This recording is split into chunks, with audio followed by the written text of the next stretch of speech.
Hello and welcome to Lorbek Luxury Cars. I'm Harry. And I'm Sreko Lorbek. And today we've got this, the 2015 Rolls-Royce Wraith. Well, today we're actually not filming so much about the car, but about the man who owned this car. And that was none other than Mr. Ron Walker. So let's go and trace his footsteps that he took every single day and find out a little bit more about the man behind this car. Okay, let's do it, Harry.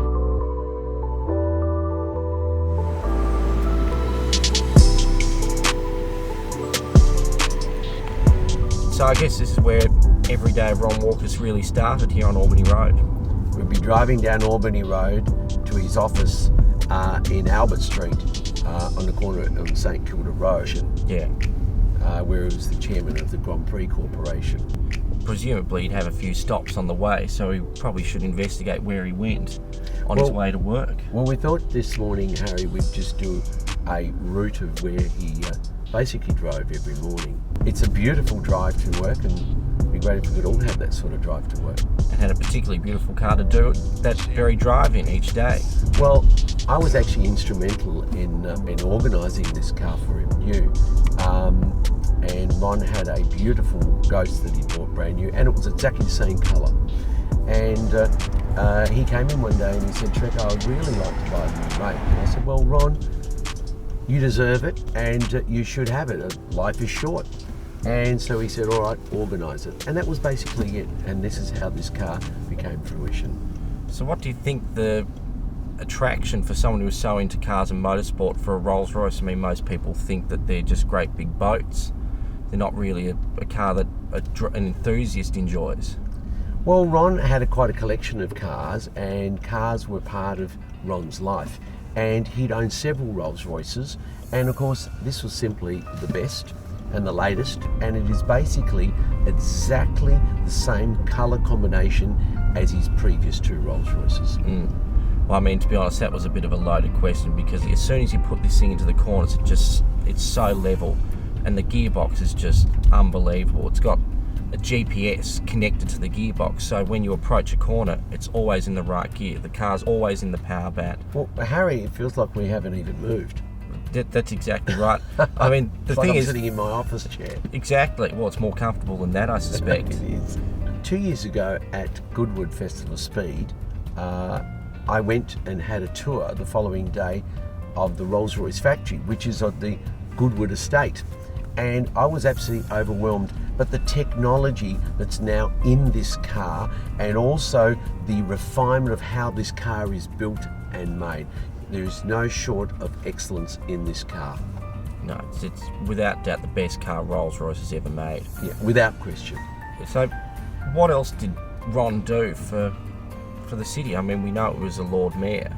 Well, he was actually the youngest Lord Mayor, and of course in '88 he was appointed as a commissioner for the 1996 Melbourne Olympic Committee.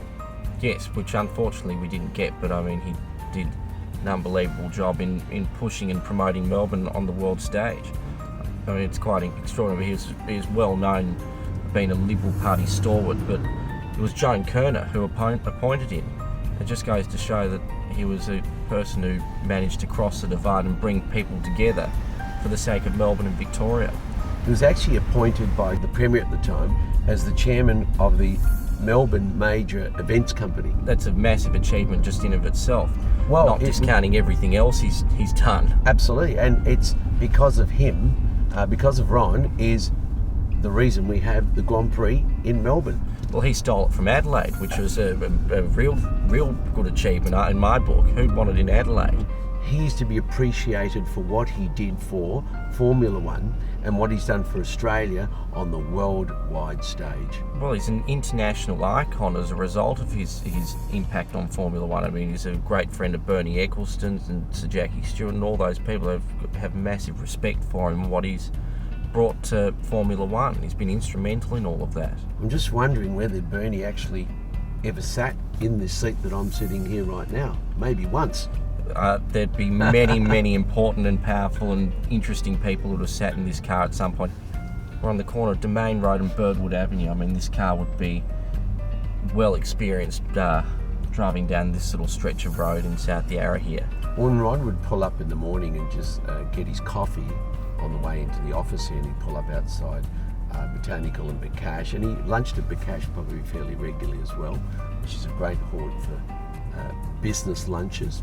And used to go to Domain Brasserie and get his coffee every morning just there. Well, due to the Melbourne tunnel works, we've had to turn around and come back and go down Birdwood Avenue. And it's quite appropriate because I guess Birdwood Avenue has a lot of significance to Ron and the whole Walker family. Well, Ron would walk the town quite regularly himself anyway. And also Ron and the Walker family, who donated the fountain that we're about to have a look at. This was a great donation to the city in 1981.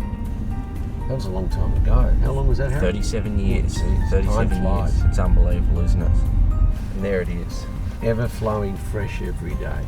I guess we're all after a legacy really, but everywhere you look in Melbourne, Ron's legacy is just about stamped on every single corner, everything from the arts to the Crown Casino, which he and Lloyd Williams through their company Hudson Conway built. The impact that Crown has had has just been incredible. So what do you think was Ron Walker's greatest achievement? What do you think he thought his greatest achievement was?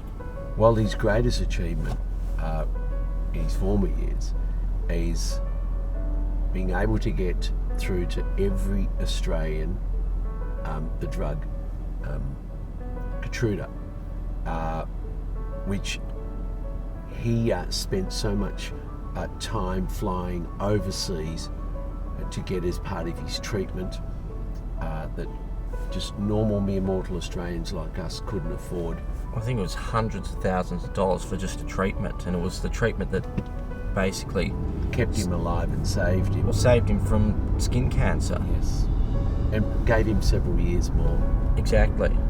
And he was very instrumental at being able to speak to the Australian Health Minister at the time, the Federal Minister, to be able to get this drug through, so that people today can be saved from melanoma and have a drug that can treat that cancer and prolong their life. Well, it's proven to be more or less a cure. I mean, it's saved countless lives already, and most notably that of Jared Ruffhead, the Hawthorn footballer. If it wasn't for Ron Walker and this particular drug, he would not be here today.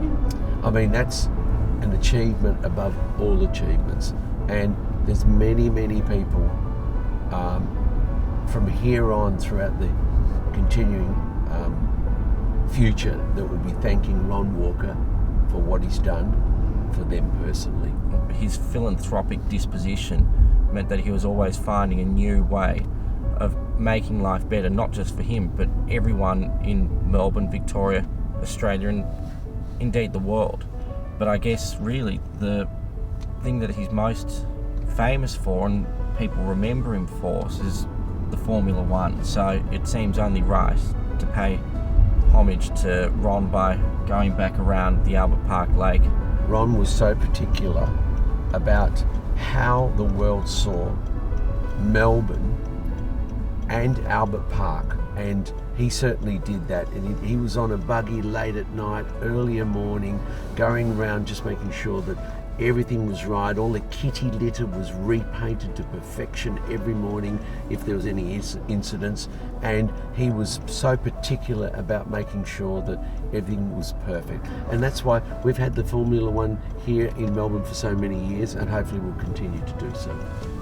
And on a day like today, the place just looks as good as it ever will. Well, except today we're going to travel around the track at 50 kilometres an hour. No more, absolutely No more. not a kilometre more.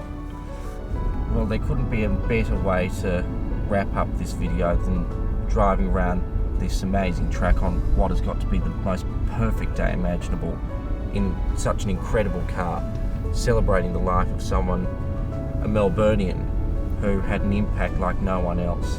And here's pit lane. A cruise down pit lane. Cruise down pit lane. The wrong way down pit lane. Let's stop and have a look around.